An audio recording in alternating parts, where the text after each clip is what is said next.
여러분 안녕하세요. 현대미술로 만나는 프랑스어권 아프리카. 오늘은 두 번째 시간 아프리카 현대미술의 몇 가지 특징, 그 첫 번째 시간으로 사진에 대해서 함께 공부해 보겠습니다. 아프리카 현대미술의 여러 양상 중에서 사진이라고 하는 장르를 고른 이유는요. 전통과 현대 단절 양상을 보여주는 아주 명확한 하나의 증거로서 이 아프리카 미술에서 사진 예술이 매우 발달했다는 점을 여러분들에게 소개하고 싶었기 때문입니다. 자, 여러분 여기 보시는 사무엘 포소라고 하는 작가의 작품인데요. 이름하여 따띠 시리즈라고 하여 1997년에 발표된 작품입니다. 자, 이미 지난 세기 1900년대부터 활발하게 아프리카 사진 작가들이 활동을 해왔는데요. 자, 이 시리즈 같은 경우에는 이 사무엘 포소라고 하는 이 작가 자신이 굉장히 많은 사람들로 자신이 이렇게 변장을 해서 다양한 자아를 만들어내는 이런 방식의 작업을 해왔습니다. 제가 가장 좋아하는 작품 중에 하나가 이건데요. 따띠 시리즈 중에서 정말 그 정수라고 할 수 있는 작품입니다. 자, 이 작품의 그 소제목은 자신의 부족을 팔아버린 아프리카의 추장이라고 하는 제목이 붙어 있습니다. 보시면 굉장히 이 아프리카 독재자의 클리셰라고 할 수 있는 이런 호피무늬나 동물의 가죽으로 된 여러 가지 이런 복장들과 또 치렁치렁한 금붙이들 막 이런 것들을 차고 있고 그리고 막 굉장히 조악한 막 조화와 뭐 빨간 구두 이런 것들이 이제 이 아프리카의 어떤 그 과도한 막 그런 자신을 드러내고 더 키워 보이려고 하는 이런 그 아프리카 지도자들의 여러 모습을 풍자하는 그런 사진이라고 할 수가 있겠습니다. 자, 이 사진에 등장한 인물 역시 사무엘 포소인데요. 그래서 굉장히 사람들이 사무엘 포소의 변신에 다음 작품은 무엇을 보여줄 것이냐 이런 걸 궁금하게 만들었던 작품입니다.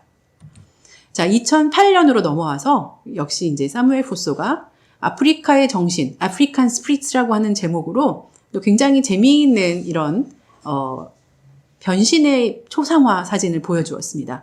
자, 보시면은 만델라부터 생고르, MS 에제르, 마일스 데이비스, 마틴 루터킹 여러분들 많이 들어보셨을 것 같은데요. 굉장히 다 유명한 이 아프리카의 지도자들의 어떤 이름입니다. 그래서 이런 인물들로 이 사무엘 포소가 정말 감쪽같이 분장을 하고 변신을 해서 이런 자화상 사진을 전시했던 적이 있습니다. 그래서 역시 모두 사무엘 포소의 모습인데요. 정말 그 분장도 굉장히 잘했고 또 여러분 여기 무함마드 알리 같은 사람도 이렇게 화살을 맞고 있어서 순교의 어떤 아이콘으로 만들어서 사진을 찍는가 하면 MS 에제르 같은 이 분들도 이렇게 변장해서 사진을 찍었습니다.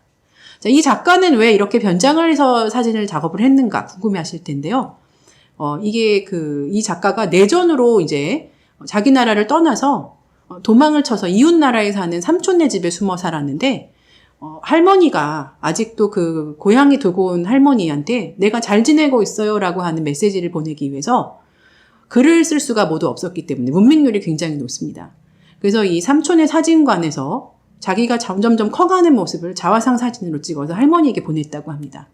그래서 자신의 모습을 찍는 것이 굉장히 습관이 되었던 그런 작가죠.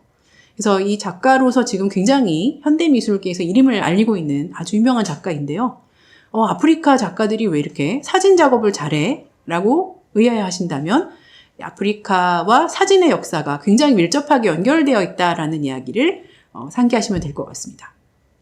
자, 여러분들에게 첫 번째로 보여드릴 작품은 초기 발명된 사진에 등장하는 피사체로서 아프리카인들의 모습입니다. 여러분 다게르가 발명한 다게르오타입 막 이런 거 들어보셨죠? 그래서 니엡스, 다게르 여러 그 카메라를 처음으로 만든 사람들의 그 이름이 사진의 역사에 등장하는데요. 이 다게르오타입으로 처음 찍었던 사람들 중에서는 아프리카 사람들이 있습니다. 여러분 이 시대에 1800년대 중후반에 이 유럽에서 굉장히 아프리카로 이 지배를 하기 전에 굉장히 많이 원정을 가고 원정대를 보내서 어떤 지역인가 탐험을 하고 와라 이런 미션들이 굉장히 많았는데요. 이때 이제 사진기를 가져가서 사람들을 많이 찍어왔다라고 하는 기록들이 남아 있습니다. 자, 이렇게 이 사람들이 가지고 들어간 카메라, 사진 기술은 아프리카에서 오랫동안 이제 사람들이 특히 이제 부르주아들이 애용하는 어떤 그 도구로서 사용되게 됩니다. 자, 아프리카의 이제 초기 사진들이 많이 남아있는 가운데 가장 멋진 사진 작품이다라고 평가받는 작품 중에 하나는 말리의 세이두 케이타가 남긴 많은 스튜디오 사진들, 가족 사진들입니다. 자, 보시면 이건 이제 1940년대, 50년대 사진들도 많은데요. 자, 이 시기는 여전히 말리가 프랑스의 그 식민 지배를 받고 있는 시기였습니다. 자, 이 시기에 굉장히 말리의 부르주아 가족들은 어떤 가족들의 그 크고 작은 행사에 이렇게 예쁜 사진을 남기는 것이 이제 특징이었습니다. 그래서 보시면 이 말리의 이 세이두 케이타 같은 경우에는 뒤에 배경에 굉장히 아름다운 이런 천을 깔고 또 이런 예쁜 옷을 입히고 두 자매의 사진을 찍어준다든지, 제가 굉장히 좋아하는 사진인데 아버지의 자랑이라고 해서 굉장히 큰 아버지와 작은 아기가 이 컨트라스트를 이루는 이 말리의 스튜디오 사진, 굉장히 아름다운 사진으로 남아 있습니다. 자, 말리의 이 작가 같은 경우에는 예술 사진이라고 하기에는 이제 정말 그 가족들이 기록을 남기기 위한 용도로 찍었던 사진이다라고 보시면 될 것 같은데요. 자, 오늘날 굉장히 이 사진 예술로서의 미적 가치도 높이 평가를 받아서 루이비통 컬렉션으로 이렇게 만들어 나왔다든지, 파리에서 굉장히 좀 보수적인 전시를 하는 것으로 유명한 그랑빨레라고 하는 이 공간에서도 이 아프리카 사진 작가를 다뤘다라고 하는 것이 큰 화제가 될 정도로 이 그랑빨레에서 세이두 케이타를 높이 평가하여 전시한 적도 있습니다. 자, 이렇듯이 아프리카 초기 사진을 보시면 이 스튜디오 사진이 많이 발전했다라는 것을 아실 수가 있을 텐데요. 이런 스튜디오 사진의 발전은 굉장히 아이러니하게도 우리나라 선교사분들이나 초기 아프리카 이민을 가셨던 이 한국 사진관을 운영하셨던 분들로 인해서 사진 발전이 좀 방해가 됐다라고 하는 기록이 많이 남아 있습니다. 자, 보시는 사진은 이제 부르키나파소라고 하는 국가에서 우리나라 선교사분이 운영하셨던 이 롯데포토라고 하는 사진관의 모습입니다. 굉장히 그 대도시에 우리나라 코닥 기술, 이런 그 기계를 가지고 인화하는 기술로 들어가신 이 사진관 이민자분들이, 사진사 이민자분들이 굉장히 많아지시면서 이 아프리카 스튜디오 사진이 이제 발전을 주춤하게 됩니다. 자, 그리고 이제 1990년에 들어와서는 본격적으로 이제 바마코 사진 비엔날레, 아까 말리가 이제 세이두 케이타의 국가라고 말씀드렸는데요. 이 말리의 수도인 바마코에서 그야말로 굉장히 중요한 사진 비엔날레라고 하는 행사가 시작되게 됩니다. 자, 이 바마코 사진 비엔날레는 비엔날레라고 하는 이름이 말하는 것처럼 2년마다 개최되고 있는데요. 자, 여기에서 발굴된 아프리카 사진 작가들이 현재 또 굉장히 현대 예술에서 유명하고 중요한 작가로 평가받고 있습니다. 자, 이때 이제 초기에 발굴된 작가들 사례를 보시면 부남 에둔세이 같은 작가라든지 또 도리스 아론 카스코 같은, 자, 이 세네갈의 작가고 코트디부아르의 작가인데 굉장히 도시에서 이렇게 노숙자들이나 약간 그 정신 이상자들, 이런 사람들의 사진을 많이 찍는 것으로 알려져 있습니다. 그래서 이 아프리카 도시가 갖는 어떤 그 폐허의 분위기들, 도시가 결국은 식민의 상물인데 이 도시에서 버림받은 사람들의 모습을 굉장히 잘 스케치했다라고 알려져 있습니다. 자, 2015년에도 여전히 이 부바카르 툴의 만데모리라고 하는 이 세네갈 작가가 도시의 이미지를 굉장히 많이 찍어서 이제 잘 알려지게 되었는데요. 이 루피스크라고 하는 데는 다카르 인근에 있는 굉장히 서민들이 많이 사는 지역입니다. 그래서 루피스크에 관한 이 스케치를 보시면 폐허가 된 도시, 그러니까 굉장히 근대화가 식민 통치와 독립 이후에 막 근대화가 이루어졌지만 완성되지 않은 이 근대화의 모습, 여전히 건물을 짓다가 다 지을 돈이 없어서 막 이렇게 남겨둔 폐허들, 이런 모습이 도시에서 많이 드러납니다.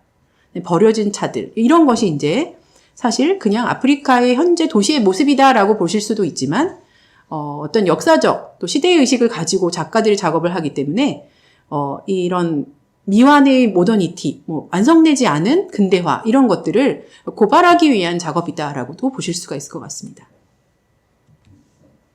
자, 이렇게 아프리카 사진 작가들의 화두는 도시와 폐허에 집중되어 있는 경우가 많습니다. 그래서 코트디부아르 작가 중에 프랑스와 자비에 그 무레라고 하는 이 작가의 시리즈에서도 이 도시의 시리즈 보시면 역시 이제 같은 이미지가 계속 등장하고, 한때 영화를 누렸으나 이렇게 버려져 있는 뭐 팔레 드 주스티스, 법원의 이미지라든지 이런 폐허의 분위기들을 많이 사진에 담아냅니다. 그래서 이 현대 예술과 이 도시라고 하는 이미지가 뗄래야 뗄 수 없다. 이 현대 예술에서 도시가 주인공이다. 특히 사진에서는 이렇게 식민 이후에 황폐화되고 이 혼돈의 상태, 카오스의 상태인 아프리카 도시의 모습이 오롯이 드러난다라고 보실 수가 있을 것 같습니다. 자, 보시면 뭐 멋진 양복을 입고 또 아름다운 웨딩드레스를 입었지만 이 배경에서 볼 수 있는 뭐 쓰레기장이라던가 이 시장의 모습 이런 것을 보시면 이제 여전히 완성되지 않은 상태의 도시의 모습을 여러분들 쉽게 보실 수가 있을 것 같습니다. 그리고 이 작품 같은 경우에는 이제 코트디부아르 내전의 상태에서 내전에서 진 이 반군들이 결국 도시 밖으로 나가지 못하고 어느 지역에서 이제 유배지에서 모여 살고 있는 밖으로 나가면 이제 죽기 때문에 관타나모라고 하는 어떤 서민 아파트에서 모여 살고 있는 모습을 고발한 작가입니다. 레이몽 다쿠아라고 하는 코트디부아르의 작가인데요. 보시면 이 유배지의 모습 역시 굉장히 폐허로 나뉘어져 있는 그런 모습들을 보실 수가 있을 것 같습니다. 자, 부나메둔세 같은 경우에는 마찬가지로 유배지 이미지가 보여진다라고 볼 수가 있는데요. 통나무 배를 타고 가는 이민 시리즈라고 해서 이 세네갈의 어느 도시에서부터 유럽에 가기 위해서 이제 불법 이민의 어떤 그런 현장들을 이렇게 시간별로 사진을 남긴 그런 작품이 있습니다. 그래서 보시면 여기 이런 작은 통나무 배를 타고 이제 대서양을 건너서 위로 스페인 쪽으로 가는 이제 이런 유배지를 벗어나려고 하는 사람들의 모습 이런 것들을 사진 작품에서 담고 있습니다. 자, 그리하여 오늘 아프리카 사진 작가들의 화두라고 한다면 이렇게 혼란과 폭력, 혼돈을 내재한 도시를 주인공으로 한다라고 보실 수가 있을 것 같습니다. 여러분들 아프리카의 식민 이후에 대한 이야기를 주로 했던 이 아실 은벤베라고 한 이 작가에 따르면 이 포스트 식민 시대 이후의 그 아프리카에 대한 현실을 그로테스크와 음란함이 공존하는 상스러움의 미학이다라고 설명한 적이 있습니다.